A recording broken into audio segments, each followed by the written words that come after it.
Hey guys, it's Ryan B. I'm going to give you a quick behind-the-scenes tour of our pit here at RBM Motorsports. Show you a little around. We got a couple of trucks under the awning, probably more than most, but hey, we're having fun and getting to it. So right here we got Carson Parish's Pro Light truck. It's one of my championship trucks that he's racing now and is obviously still competitive and kicking butt in the class. I think he's third in points right now, so he's doing a great job wheeling this truck. It's his third season, so we're expecting a lot of good things out of him this year, coming towards the end of the season here. Moving on down the line, we got Gray Ledbetter's Pro Spec that she's racing this year for myself and Chevrolet. Pretty cool partnership we got going there with Bill Stein as well. She's doing a great job. It's her first year. She was the first ever female to win a pro off-road race, so that's pretty cool. You know, little memento that we have, you know, here at RBM and Chevrolet carries as well. So we're very proud of her and all her efforts that she's done this year. As we move down the line, we got our toolboxes, and how we usually try to set up our pits is so that each truck has its own toolbox designated with its own tools. So like Gray's got her toolbox for this truck. I got my toolbox for my Pro 2 here, as you can see. So we really try to stay organized, and each program is looked at as individualized and specific to each program, with toolboxes and spares and parts like that. So not only do we have our area here underneath the tent, but we also have it in the semi as well for each program. Each truck has its own area in the semi as well, but we'll get to that in a little bit. As we move down the line, we got Brodie Eagleson's Pro Spec. This is a brand new Pro Light, brand new Pro Light truck that we built for him this year that he's doing really good in. He's right there at the front. He's very competitive. Last race he was running fourth the whole race, fell back to sixth right before the finish line, but strong top 10 finish. It's only his third weekend here with the Champ Off-Road Series in the Pro Light class, so he's lot to come of him here, you know, here in the soon to be future. We expect a lot of good things out of him moving along. And with that, we don't only just help or support these four trucks. We have another kid by the name of Mason Prater that we've helped the past 2 years that we're continuing support. This year we kind of set him up in his own little area outside the tent doing his own program. And Mason has a couple podiums last year, a couple podiums the year before. We build and maintain that truck as well in-house, so more good things out of him. So as you can kind of see, we've become the, I guess if you will, the pro circuit of Pro Light trucks here, but we're having fun. The trucks are, you know, all the kids are very competitive. They're all top 5 kids, and we're excited and thankful to be able to help them and encourage their path through this journey, I guess, through a career of an off-road racer, if you will. So one of the questions we get asked a lot is how many people does it take to put on this circus or this operation, if you will? And on average, every race weekend, we have 12 to 15 guys that come in for the race weekend. We employ 10 full-time guys that work in our shop daily.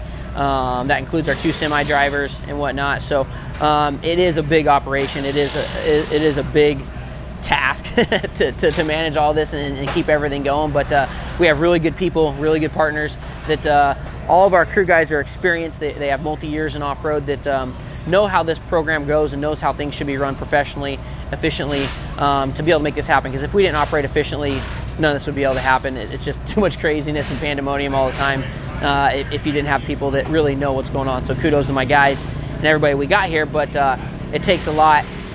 We take 2 semis every race to haul the trucks. Not only 2 semis, but we have 2 support trailers as well as 2 extra motorhomes that go to every race for drivers lounging and crew hospitality, partnership hospitality. We do that at every race. So just a big operation. So now it's kind of showing you under the pit and under the awning what's going on. Let's give you a little tour of the semi and one of the transporters that we use. So this is like our main transporter where we store all the spare parts, where we hang out, where the crews and engineers discuss things. I'll show you the lounge. Lounge is kind of the hangout spot. A lot of the engineers from Chevrolet sit in here and they hang out and they reviewed tons of data in here. This is me and Gray's locker room, basically. We get ready in here. We have a full bathroom and shower in here, so after races, muddy races, we can come in here and have a shower. Each driver has their own little locker up here, plenty of storage. Moving down to here, this is like, now this is where the business is. So every one of these cabinets is packed full of parts. So at any given time, we can build essentially second or third Pro 2 out of all the parts minus a chassis in here. So like right here, perfect example, that's one of my spare engines that we got in this cabinet. And then if we move over to this side, we got two other transmissions, a pro spec motor, spare rear end housing, spare track rods, trailing arms. We move up to here. It's like one of our shock cabinets where we carry a bunch of springs and extra shocks. So like I said, it's kind of overwhelming to think about when, you know, this is a 15-year growing, I guess, if you will, where when we first started, we didn't have anything. I had a flatbed trailer and a pickup truck towing my one race car, to where now we have 5 trucks and we have enough spares to rebuild every one of them minus a whole chassis. So we can rebuild basically 10 trucks at any given time, essentially, in this hauler. Hardware drawers where we keep brakes, Motec parts, hubs, bearings, all that type of stuff. Each truck has its own cabinet where we store a lot of the parts. Like in this cabinet here is Gray Ledbetter's one of her cabinets. We got all of our spare Bill Sign shocks for her, for that program, that truck. This is Brodie's cabinet.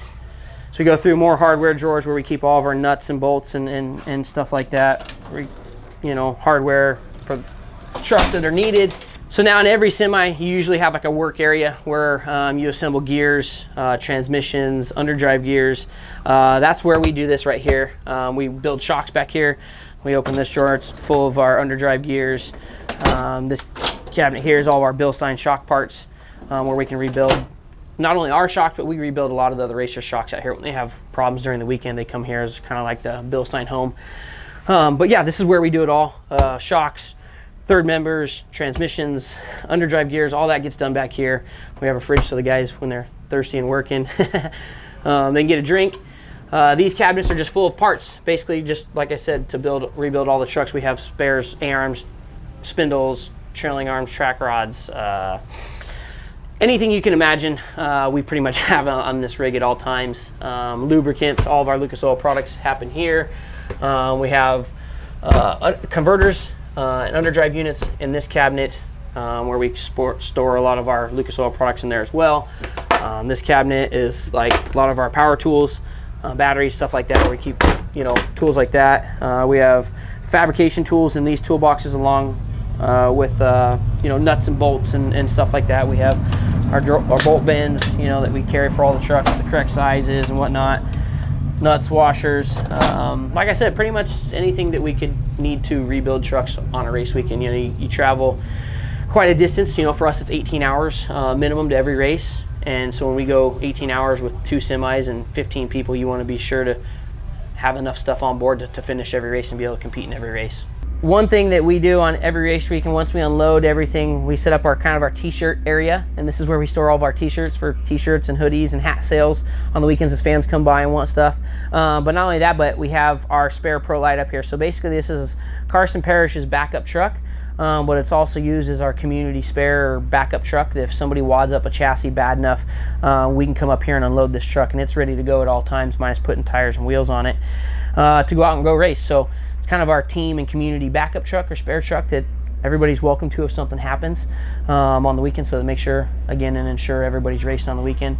Behind you is our little storage area where we store extra spare shocks, extra radiators, coolers, stuff like that. We have our nitrogen bottles for the weekend that we plumb into the trailer and charge all of our shocks and tires and wheels and stuff like that with nitrogen. So yeah, it's man, when you come to these races, you gotta be prepared.